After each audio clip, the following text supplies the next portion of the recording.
Our next speaker has been with Toastmasters for over 46 years.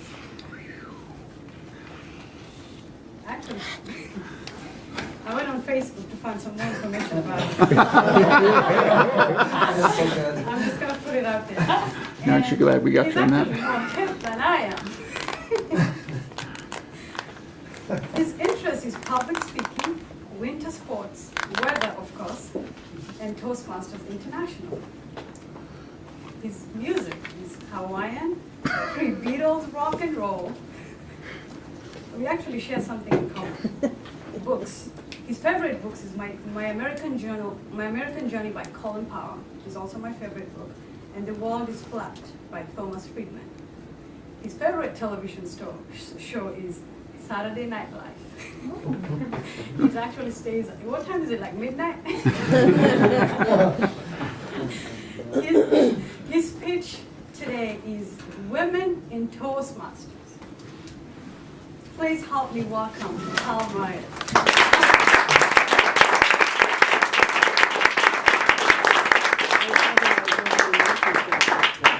Toastmaster, I may need to rethink my Facebook page. Like everybody in the room, please stand up. Stand up. Everybody.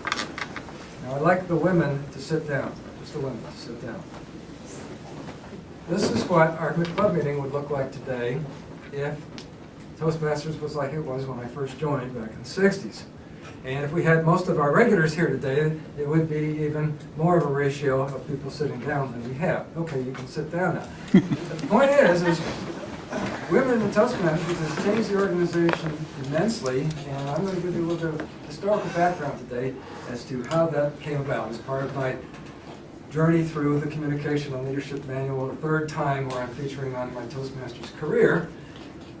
And basically, Toastmasters was advertised as success for men on the move. And if you were to join, Toastmasters was open to men 18 and over.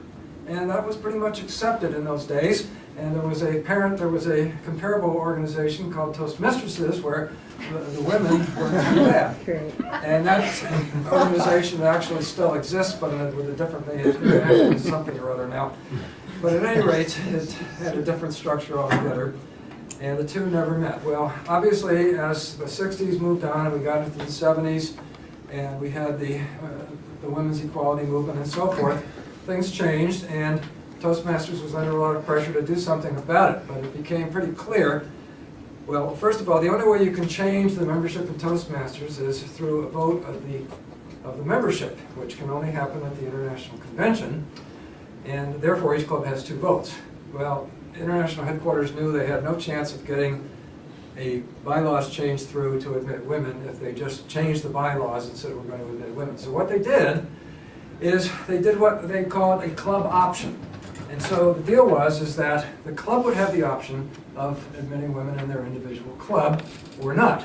And that seemed to satisfy most people, and the amendment passed in 1973. And that became the rule for Toastmasters at the time. So flashback to where I was in 1973. I belonged to a club in Hawaii, Kamehameha Toastmasters. It was an evening club, a bunch of good old boys. We had a lot of fun, enjoyed our men's night out on Monday night. And so we talked about it, and we debated it, and we made a decision. And we decided that we were going to take the option of not having women in Toastmasters, and we were going to stay all men, and that was fine at the time. Well, something happened. About a month later, a couple came as guests. And the guy says, I want to join. And the wife said, I want to join too. And we said, oh my gosh, what are we going to do? We just voted that not to admit women. So we voted again and changed our mind.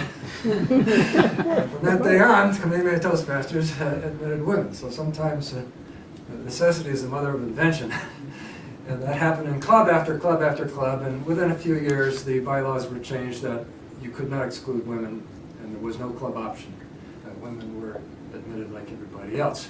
And of course, at that particular point in time, Toastmasters had taken a nosedive. It was during the stagflation period of the 70s. The membership had fallen. And so by adding women into the organization, the membership picked back up again. And of course, today it's 3 times what it was back in the early 1970s. Now then there's the story of Naval Postgraduate School Toastmasters. We formed in February of 1971, and after the meeting we'll be talking more about that, but so we're almost 40 years old. So this is before the 1973 rule. Well, what did we do? Well, as it turned out, in early 1972, we had 3 women members in our club. But we did it legally. And the way we did it legally is that the federal government decreed that if you met on federal property, you could not exclude women.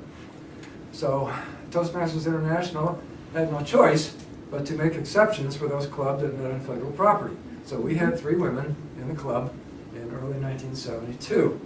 And of course, there's been times over the years where we've had far more women than men in the club. And we're almost at that point really today, even though today it doesn't show it because we have several of our active women couldn't make it today. But that is how we got started in our club.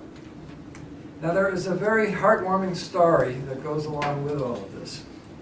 And that is, there was a club in San Diego.